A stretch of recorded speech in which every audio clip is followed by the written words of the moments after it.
Salve galera, tranquilidade por aí?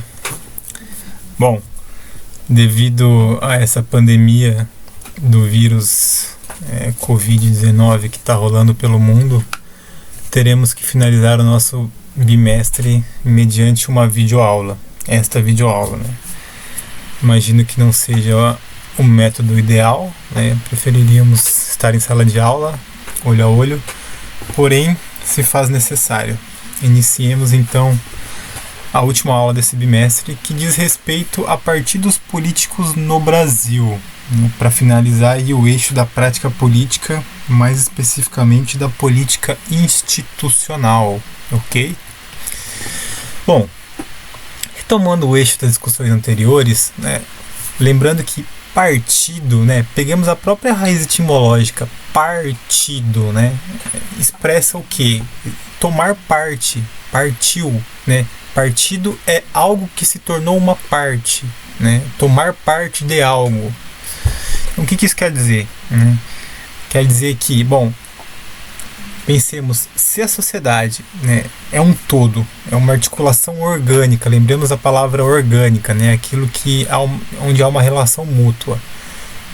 Se a sociedade é um todo, um partido representando apenas uma parte partida, para ser redundante, né? O que isso significa? Significa algo problemático, né? Por quê?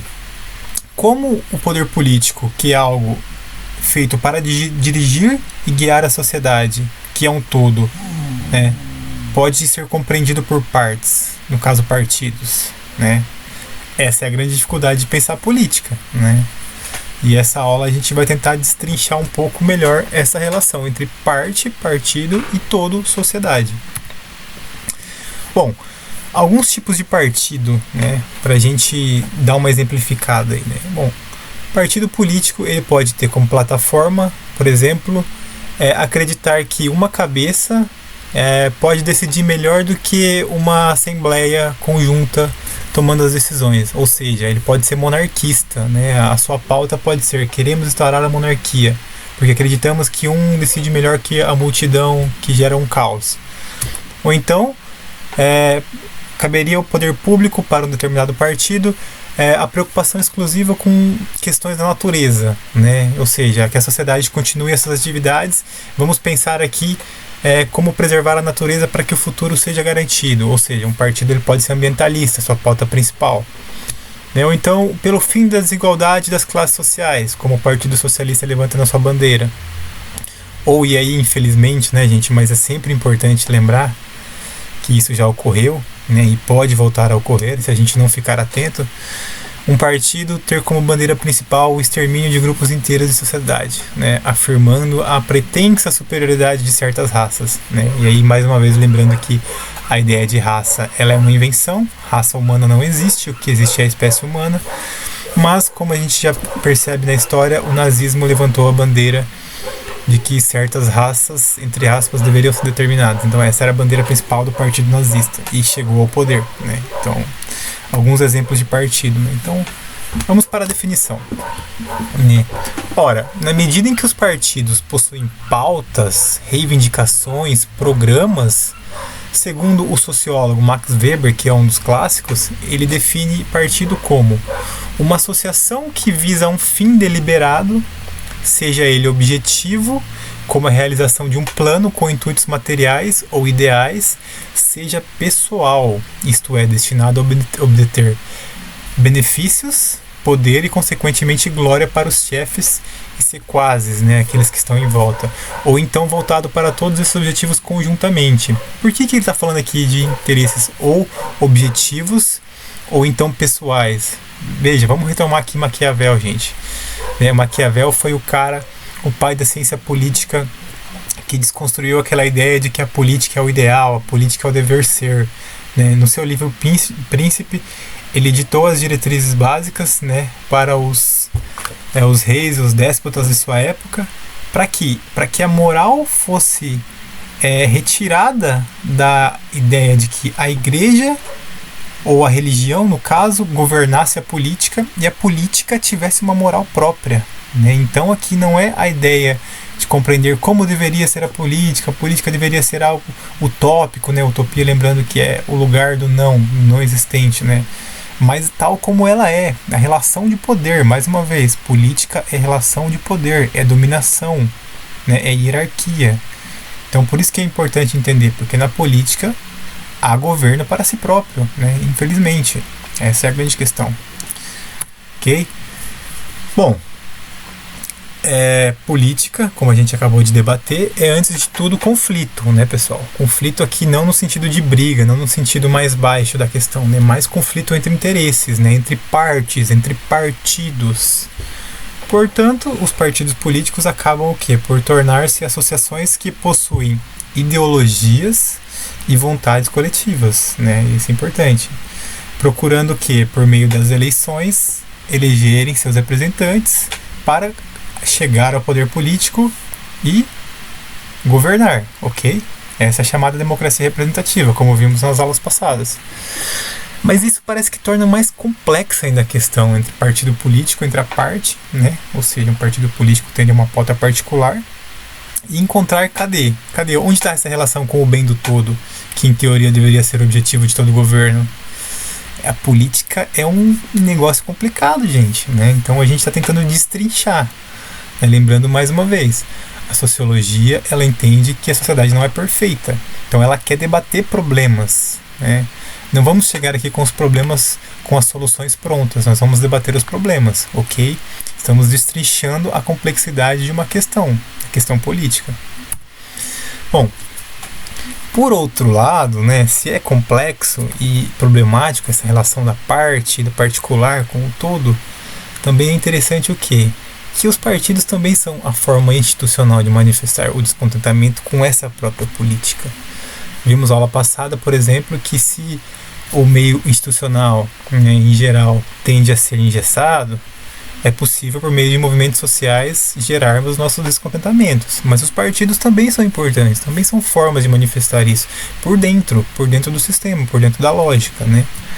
Então, veja, historicamente, os partidos políticos têm bandeiras importantes, né? Eles ajudaram transformações sociais, direitos, somente como a saúde, a alfabetização, a aposentadoria, seguro-desemprego, várias pautas fundamentais que nós usufruímos hoje foram através de lutas políticas dentro do parlamento, mesmo que não estivessem no poder, mas eles estavam lá lutando, debatendo. Então assim, a questão né, vamos chegar lá, vendo um pouquinho antes do Brasil. Eu separei aqui primeiro a questão específica do Brasil, né? Veja, durante o Brasil Império, né, sobre o poder moderador, tínhamos o quê? Dois grandes partidos, o conservador e o liberal, né? E acima deles, dos três poderes, quem? O poder moderador, né? Exatamente a ideia de que um poder pairava sobre a sociedade, que era o imperador, e determinava tudo. Então os partidos não decidiam muita coisa no final das contas, né? Com a República, né? Com o fim do Império e o início da República, que era uma república oligárquica, e lembremos mais uma vez, oligarquia é o governo de poucos, porém corruptos, né? Não é uma aristocracia, que em tese são um governo de poucos, porém os eleitos, os bons, né? Então tínhamos o domínio dos partidos republicanos. Devem ter estudado o Partido Republicano Paulista, o Partido Republicano Mineiro, o Partido Republicano Rio-Grandense. E também tivemos, ainda que pequenas e não tão expressivas, formas de oposição, né? Mas eles estavam lá tentando combater essa república oligárquica, esses partidos republicanos que dominavam. Por exemplo, o Partido Comunista surgiu em 1922, o Partido Democrático em 1926, ele é uma cisão do próprio Partido Republicano Paulista, né? Descontente com essa política corrupta, eles tentam fundar um novo partido, né? Então, de 30 a 45, na era Vargas, não tivemos partidos políticos praticamente, dominava o corporativismo, né? A ideia de que o próprio Estado regulava essa organização dos trabalhadores, das classes sociais. De 45 a 64, a chamada Quarta República, né? Tivemos o quê? Partidos criados pelo próprio governo, né? Durante quase 20 anos, partidos que tiveram origem no governo acabaram dinamizando a luta política na sociedade. Partido Trabalhista Brasileiro, que unia em geral o trabalhismo, né? Que estava em torno do Getúlio Vargas. Partido Social Democrata, né, a União Democrática Nacional. Então, haviam partidos que, em geral, era o varguismo contra o antivarguismo, né? A política estava girando em torno disso, o trabalhismo e o antitrabalhismo, ok? E aí tivemos, então, o governo ditatorial dos militares, com o bipartidarismo, ou seja, o DEM, né, que mais tarde viria a ser o PMDB, né, os democratas, e a ARENA, ok? Que era a Aliança pela Renovação Nacional, né, própria do governo militar. Ou seja, se existiam dois partidos permitidos pelo governo ditatorial, é claro que não era um jogo tão democrático, né, afinal eles eram controlados. Então só em 85, com a abertura democrática, é que de fato se instalou partidos relativamente independentes, autônomos, ou seja, o multipartidarismo, né, que poderiam de fato representar a opinião pública, ok? Porém, contudo, né, olha a quantidade de partidos que temos hoje, né, 33 partidos. Parece que aquela questão da parte, né, da cisão, da parte do todo fica muito mais, né, fica muito mais visível aqui, né? E além disso, o que a gente pode ressaltar também? Partidos gigantes e partidos minúsculos que ninguém nunca ouviu falar, né? Por exemplo, Unidade Popular, né? Quem já ouviu falar da Unidade Popular, né? Número 80, alguém votou número 80 nas eleições, né? Então, complicado. Partido da Mobilização Nacional, partidos minúsculos, né? Frente a partidos gigantes, né? Como o PSDB, o PT, o PMDB. Bom, reflexões que a gente pode tirar disso. Sem dúvida, né, é saudável, é preferível que tenham diversas frentes representativas, né? Afinal, as opiniões são múltiplas, são variadas. Porém, né, essa pluralidade, ela corresponde necessariamente a uma maior representatividade? Ou será que há uma enorme fragmentação e acaba, por consequência, dispersando a união dos interesses, né, nessa totalidade? Então é complicado, né? Atender interesses específicos pode limitar a meta de buscar o bem coletivo, né? E com tantos partidos disputando o poder, né, como é que fica? Onde estaria o problema? A gente poderia se perguntar, né? No tipo de campanha por financiamento privado? Com certeza, né? Se pegarmos as eleições de 2014, gente, que ficou polarizado ali na Dilma e no Aécio, a gente poderia trazer ainda a Marina Silva. Pesquisas apontam que essas empreiteiras, né, que depois ficamos sabendo que eram corruptas, elas doaram cerca de 80 bilhões de reais para os 3 candidatos, né? Ou seja, os 3 candidatos, qualquer um que fosse eleito, com certeza teria uma relação de governo para essas empreiteiras. Então não é questão de um partido, é questão de um sistema de representatividade pelo financiamento privado, né? As empreiteiras, os lobbies, os banqueiros. Percebem como é complicado? É uma troca de favores. Se eleger o financiamento privado, vai ter que governar para elas. Entendeu? Mas o financiamento público, né, que já foi aprovado, pode ser uma solução? Pode, mas também tem problemas, né? Veja, sociologia vai pensar problemas. Qual que é? Bom, os partidos podem ficar dependentes do Estado, se a verba só vem do Estado. Qual que é a consequência disso? Quem vai ter muita força? A mídia, gente, né? Os meios de comunicação e as mídias sociais. E aí, as fake news sobre o eleitorado, né? Será que a gente está vendo isso hoje?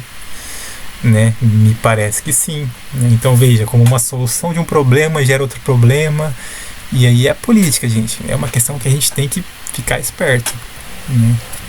Então, assim, pela sociologia, enquanto vivermos num sistema que depende dessa representatividade, onde os partidos são os meios de eleger os políticos, não dá para abandonar a política aos políticos, né? Isso não parece ser uma saída. Afinal, é por meio da política que se tomam as decisões mais fundamentais da nossa vida. Nossa vida é guiada pelas decisões políticas, não dá para abandonar os políticos. Então pensemos em eleger não indivíduos, mas projetos políticos, né? É o caminho mais adequado. Projetos de longa data, projetos de país e não indivíduos, não associar a política a indivíduos, né? Acho que isso que é o fundamental, né?